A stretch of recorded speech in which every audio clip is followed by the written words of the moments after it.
ಕಲ್ಲಿನಲ್ಲಿ ಅವು ಬರ್ತಾ ಇದ್ದೀವಿ. ಯಾವ ಪ್ಲೇಸ್ ಹೋಗ್ತಾ ಇರೋದು ರಮ್ಯಾ? ಇವ್ರೆ ಮಂಗಲ್ಪಟ್ನಿ ಅದು ಏನಕ್ಕೆ ಹೆಸರು ಬಂದಿದ್ದು?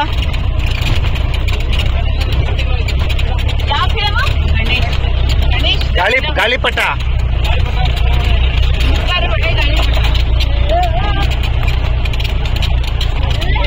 ಅಲ್ಲ ಹೆಸರೇನಕ್ಕೆ ಬಂತು ಅಂತ ಇದು?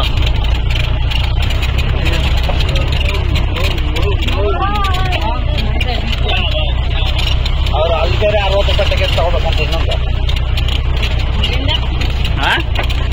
ಅಲ್ಲಿ ಒಬ್ಬೊಬ್ರಿಗೆ ಒಂದೊಂದು ಟಿಕೆಟ್.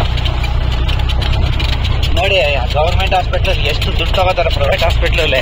ಒಂದ್ಸಲಿ ಕರ್ಕೊಂಡ್ಬಂದು ಹೊಟ್ಟೋಗ್ಬಿಟ್ರೆ ಆರಾಮಾಗಿ ಫ್ರೀ ಡೆಲಿವರಿ.